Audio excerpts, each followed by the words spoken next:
नमस्कार दोस्तों, स्वागत है आपका अपने चैनल बीएचयू पाठशाला में। बीएचयू पाठशाला में इस साल से यूजी और पीजी सारे कोर्सेज के लिए तैयारी शुरू हो चुकी है, जबकि कुछ कोर्सेज में क्लासेज स्टार्ट हो चुकी हैं 21 तारीख से ही। जैसे बीए, बीएससी, बीए, एलएलबी का कोर्स स्टार्ट हो चुका है और आने वाले अनेकों कोर्स 2-4 दिनों में स्टार्ट हो जाएंगे। उस कोर्स में आपको एनरोलमेंट लेने के लिए इस नंबर पे व्हाट्सएप या फिर कॉल कुछ भी कर सकते हैं।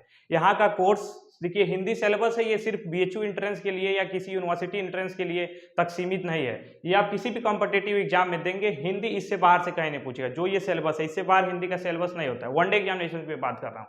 अब आप यूपीएससी ऑप्शनल का मत सोच लीजिएगा। तो आज हम हिंदी सिलेबस की बात करते हैं। तो बीए का कोर्स अब बीए, एलएलबी और बीएससी स्टार्ट हो चुका है और आने वाले 2-4 दिनों में सारे कोर्सेज स्टार्ट हो जाएंगे। हिंदी सिलेबस की हम बात करें तो सबसे पहले अब व्याकरण में देखिएगा क्या क्या है। सबसे पहला पॉइंट हम देखें तो हिंदी भाषा का विकास, इसे पढ़ेंगे तो अगर हम देखिए हर पॉइंट में हम वेटेज की भी बात करेंगे, किस पॉइंट से कितना क्वेश्चन उठा सकता है एंट्रेंस एग्जामिनेशन। अभी कॉम्पिटिटिव की बात नहीं कर रहा हूं, लेकिन सिलेबस सेम यही है। सबसे पहला पॉइंट देखें तो हिंदी भाषा का विकास, इसमें यदि आप वेटेज की बात करें तो इससे 1 से 2 सवाल पूछे जा सकते हैं। दूसरा पॉइंट हम देखें वर्णमाला, जिसमें स्वर और व्यंजन।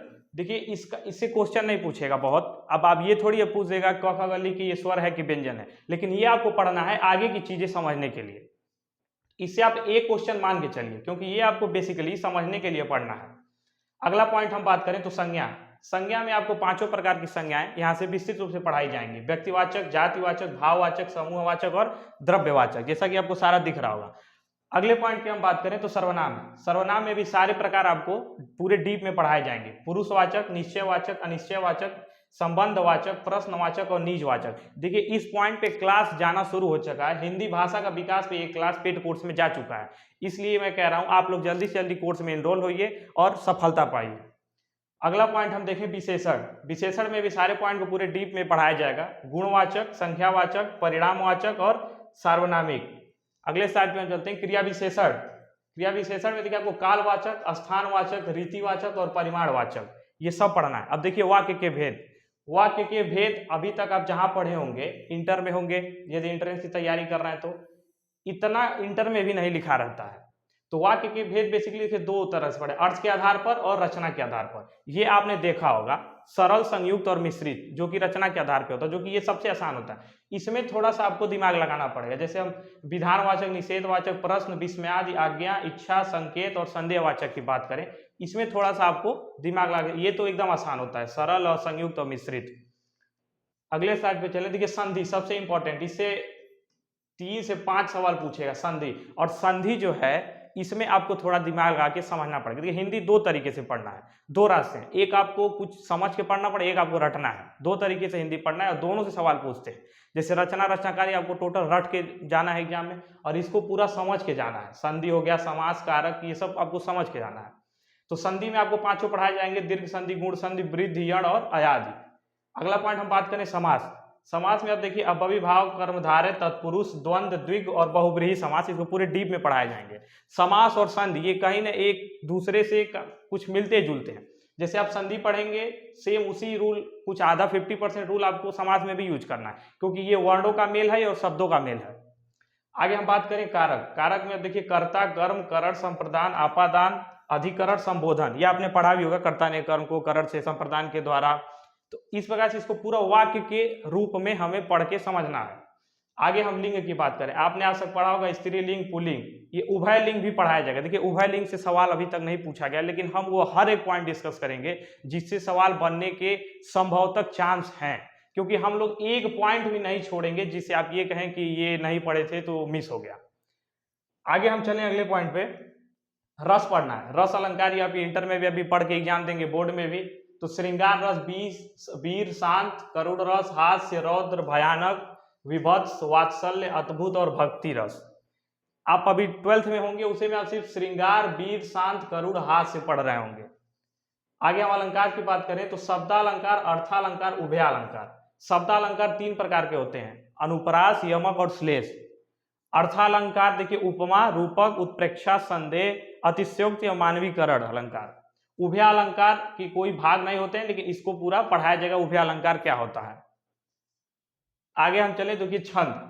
छंद से भी सवाल नहीं पूछे आते हैं, लेकिन पढ़ाया आपको सब जाएगा।